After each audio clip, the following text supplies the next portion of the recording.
देवेंद्र कुमार गुप्ता, सहायक आचार्य हिंदी, राजकीय महाविद्यालय धौलपुर। अपने इस यूट्यूब चैनल में आप सभी का जो द्वितीय वर्ष के विद्यार्थी हैं उनका स्वागत करता हूं।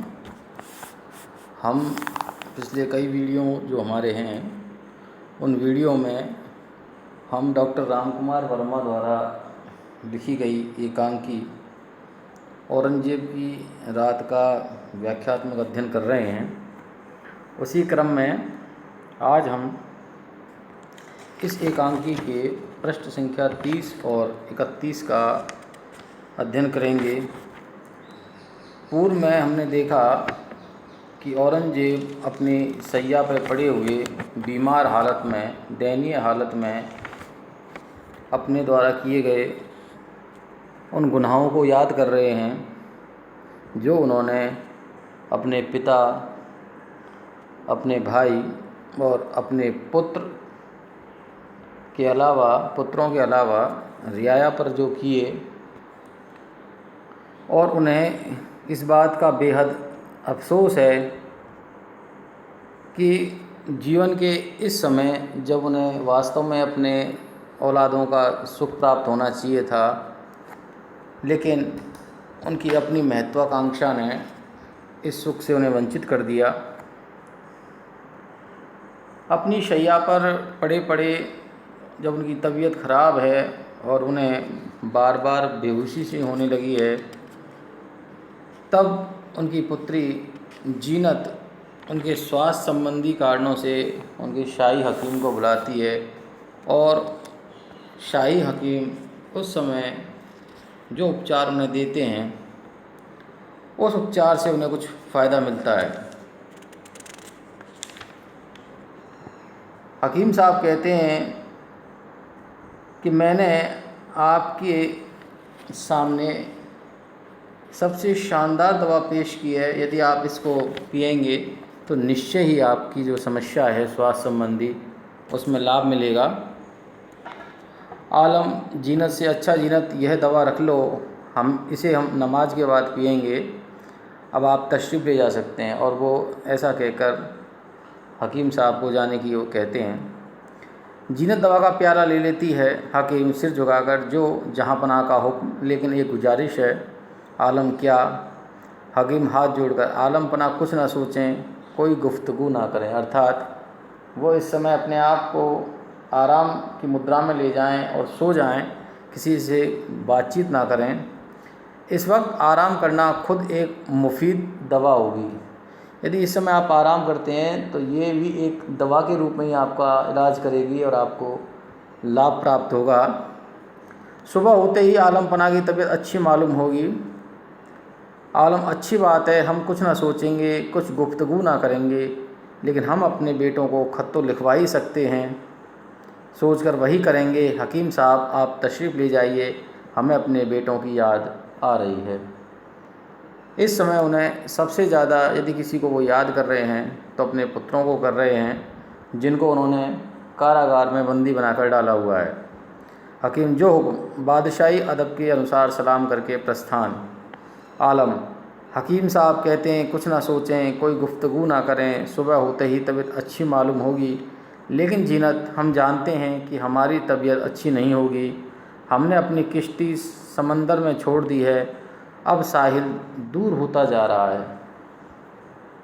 औरंगजेब को विश्वास होने लगा है कि जीवन का अब अंतिम समय आ चुका है और अब ऐसे समय में कोई भी दवा या कोई भी ऐसी अन्य चीज़ जिससे कोई लाभ प्राप्ति की उम्मीद है वो अब लगभग असंभव है। जीनत, तबीयत में घबराहट होने की वजह से आलम पना ऐसा फरमा रहे हैं। अब आपकी तबीयत ठीक होने जा रही है। हकीम साहब की दवा बहुत मुफीद साबित हुई है। देखिए आपकी खांसी को कितना फ़ायदा हुआ है। क्योंकि हकीम साहब ने उन्हें खांसी की दवा दी और उस दवा का परिणाम ये हुआ कि उनकी तबीयत में एकाएक सुधार हो गया। तो इस सकारात्मक सुधार पर उनकी जो पुत्री है वह उन्हें बार बार बता रही है कि आप ऐसा ना सोचें, इस तरह की निराशावादी विचारधारा अपने दिमाग में ना लाएं, निश्चय ही आपको स्वास्थ्य लाभ प्राप्त होगा।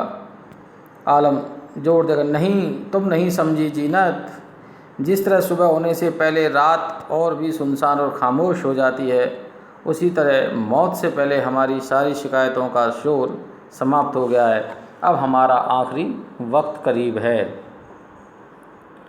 आँखों में आंसू भरकर ऐसा ना कहें आलम पना, आलम गहरी सांस लेकर, और जीनत हमारी बेटी, इस आखिरी वक्त में हमारे बिस्तर के नज़दीक हमारा एक भी बेटा नहीं है। ये संसार का एक बहुत बड़ा सत्य है कि व्यक्ति अपनी जो उसकी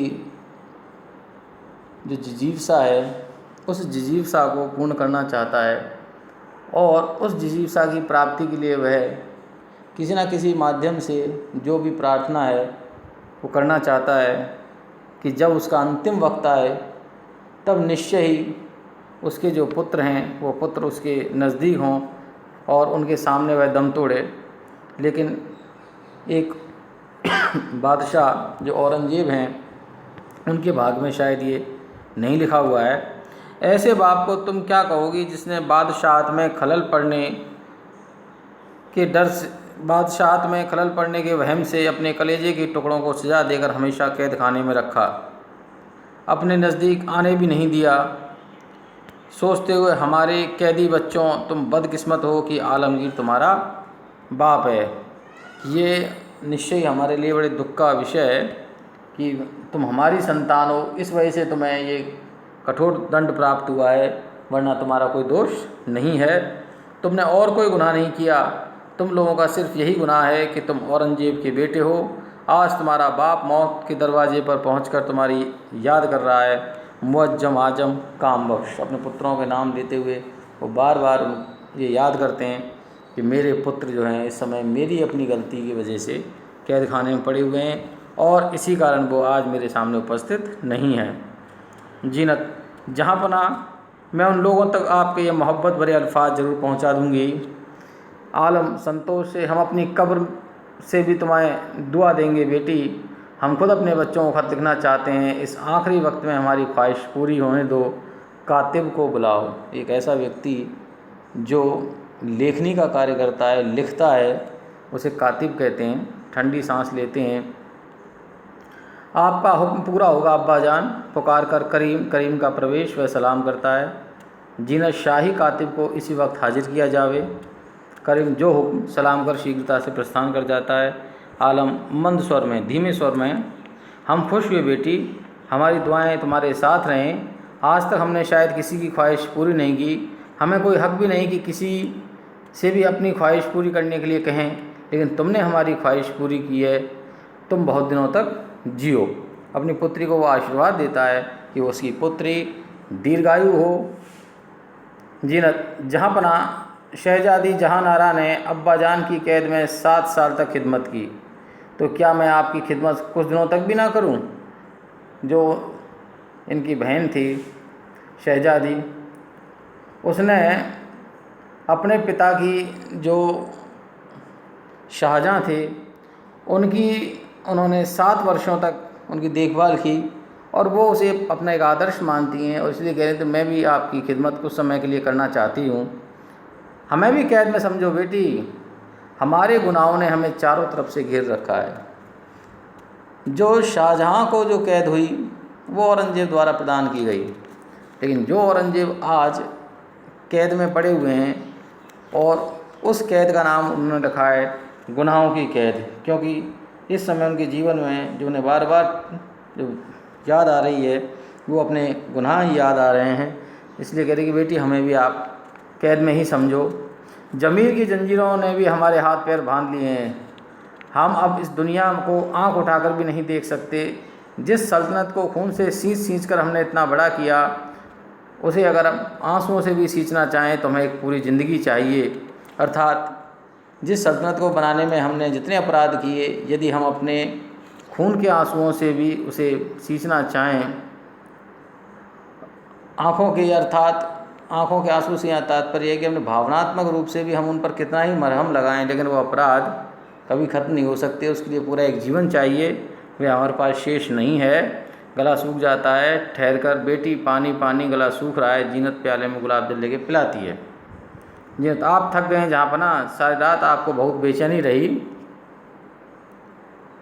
आलम उस बेचैनी के ख़त्म होने का भी वक्त आ रहा है, चूँकि जीवन का अंतिम चरण है और वो समाप्त होने वाला है, इसलिए वो कह रहे हैं कि जो बेचैनी मुझे अब तक परेशान करती रही अब उसका भी ख़त्म होने का समय आ गया है। खिड़की की ओर संकेत करती, देखो ये तारे ढल रहे हैं, रात भर इन्होंने रोशनी दी और अब वे अपनी आखिरी घड़ियां गिन रहे हैं, हम भी गिन रहे हैं, लेकिन हमने उम्र भर अंधेरा ही अंधेरा फैलाया, उजाले की कोई किरण नहीं रही। हम मौत का ही उजाला दे सके तो अपने को खुशकिस्मत समझेंगे। इस शब्द का एक बार चौंक कर सुबह हो गई क्या, एक बार फिर से उनको ये एहसास होता है कि कहीं प्रातःकाल ना हो गया हो। खिड़की की ओर देखता है, जीनत उसी ओर देखते हुए, हाँ आलम पना आसमान पर सफ़ेदी छाने लगी है, अर्थात सुबह होना शुरू हो गया है। आलम गहरी सांस लेकर, खुदा की इबादत का वक्त आ रहा है, क्योंकि सुबह हो चुकी है और इस समय उन्हें अपने खुदा की, उस ईश्वर की इबादत करनी है, पूजा करनी है। तस्बीह फेरते हुए, जीनत हमने ज़िंदगी भर इबादत का ढिंढोरा पीटा, हमने जो इबादत ज़िंदगी भर की वो वास्तविक इबादत नहीं थी, वो केवल एक दिखावा मात्र था, इसीलिए खुदा के पास तक नहीं पहुंच सके, इसलिए हमने कभी उस ईश्वर का साक्षात्कार नहीं कर सके। अगर पहुंच पाते तो चलते वक्त इतने गुनाहों का बोझ हमारे सिर पर ना होता। चलने का वक्त करीब आ रहा है, मुझे खुशी है कि आज जुमा है, आज शुक्रवार है और मुस्लिम संप्रदाय में शुक्रवार को एक विशेष माना जाता है, उस दिन जुमा की नमाज अदा की जाती है। हमने ज़िंदगी भर इबादत कर यही चाहा कि जुमा हमारा आखिरी दिन हो। अस्थिर होकर कातिब अभी नहीं आया, वह लिखने वाला जो राज लेखक है वो अभी तक नहीं आया है। इस बात का उन्हें वो बार बार सोच रहे हैं कि कहीं ऐसा ना हो कि मैं जब तक पत्र लिखवाऊँ तब तक मेरे प्राण ही उड़ जाएँ और मैं अपने पुत्रों तक अपना जो अंतिम संदेश है उस संदेश को ना पहुंचा सकूं। तो ये जो सोच है, इसी सोच के सारे वो चल रहे हैं। और आज इस वीडियो में बस इतना ही। मैं अपनी अगली वीडियो में इससे आगे के अंश पर चर्चा करूंगा। तब तक के लिए धन्यवाद।